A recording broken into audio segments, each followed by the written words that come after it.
talking about like that, like if you had some wood out in the yard, instead of saying carry it in the house, you'd say tote it in the house. And like if you had something that you wanted to put in a paper bag, you put it in a paper poke, you know, instead of a paper bag. Well, the way people talk around here, I guess it'd be what more like you call hillbilly style or something, I guess. I don't know, just mountain talk.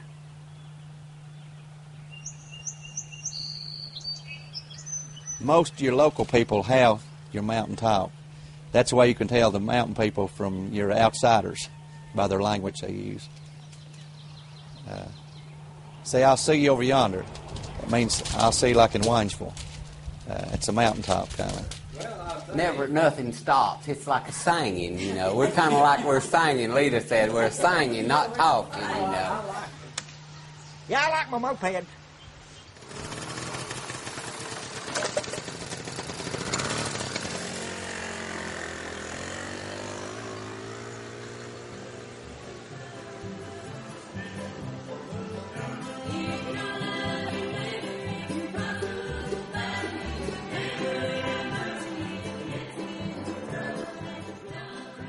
Everybody hears about Greyhound County, don't they? How good the people is, how they'll help you. I run into people I don't know, never seen them in my life, and I help them any way I can. Somebody said one day, you'll get knocked in the head. I said, well, if I do, I'm just knocked. They're just good-hearted. Everybody you meet, just 99% of them. If I didn't live here, I'd move, wouldn't you? Where you want to go on vacation? If I was going to go on a vacation, I'd just stay around here. Oh, yeah. It's one of mine days all the time anyhow. We are 20 years behind the whole country, but I wouldn't swap places with nobody. I feel much more comfortable here being 20 years behind everybody than I would be sitting in a lot of places and being so miserable. You don't like your neighbor, you don't speak to your neighbor, you're bitter with the world. Atlanta's a good example, or Raleigh. You drive down the street and everybody's wide open blowing their horns and don't know nobody and don't want to know nobody and don't care about nobody. It's quite a bit different up here. Well, I lived in Washington, D.C. about 4.5 years, and I just seemed to be in hell with my back broke as live there. People are so good to each other here. Many of the words and expressions in mountain speech are unfamiliar to outsiders. Scots-Irish settlers brought much of the vocabulary from Europe, but many new words and expressions were invented here by their descendants. There's just somebody coming up with a strange word is what it means. I mean, let's say you're trying to get something done, you're building something, and you take a look at it, like the word "sygoglin."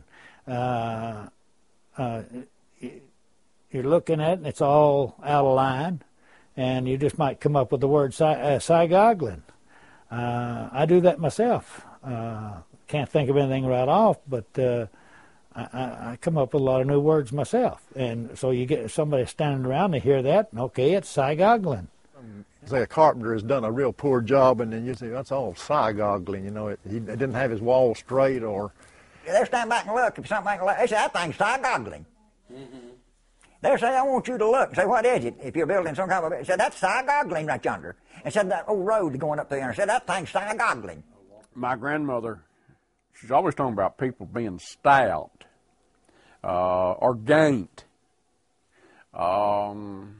She used words like peckerwood. If it's somebody she didn't like, she'd call him a peckerwood. If there's somebody she didn't know,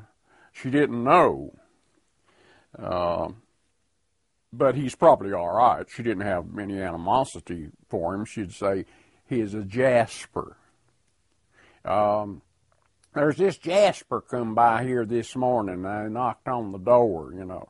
But if it's a salesman, there's this peckerwood out there on the porch. It's like people used to, you know, like you go in the store and say, put it in the bag. Old people say you put it in the poke. That's a bag. I used to go to the store, walk 2 miles to the store, and when I was a kid, and carry a 25-pound poke of flour home. That's flour, by the way, not flour. And me and my 2 sisters and 1 brother, we'd be waiting on them at the house to get our candy.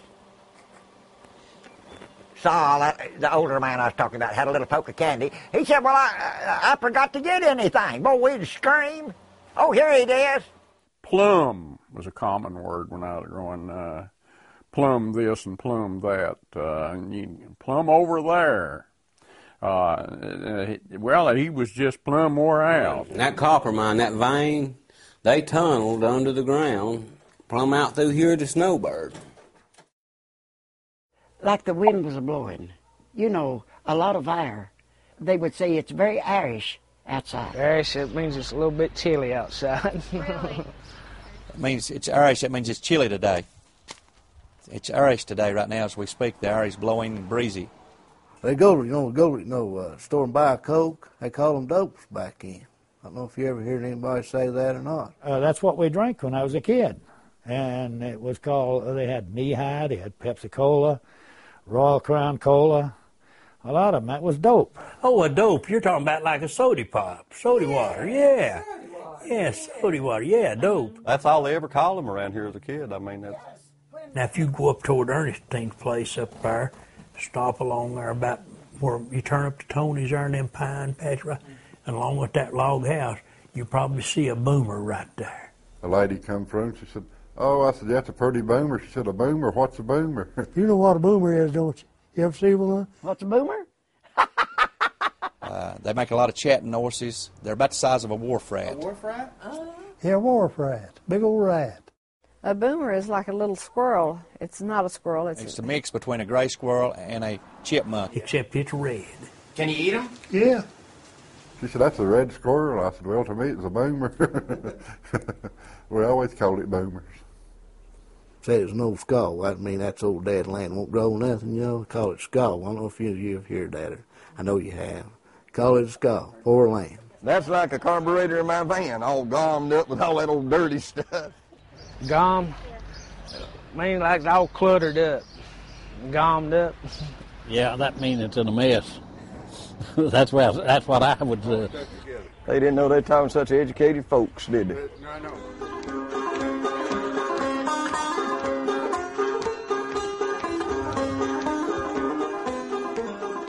Instead of saying yonder, you know, over yonder, it's over yander. Do you ever hear that word, over yander? Yeah, I say way over yander, yeah. Yeah, Mama used to come up to us when we was little and she'd say, goose or gander, and she'd pull each ear. You say goose, she'd say pull it you loose. You say gander, she'd say pull it way over yander. Little bitties, they all know me. They say yonder comes him a riding at Harley Davis. They think it's a Harley.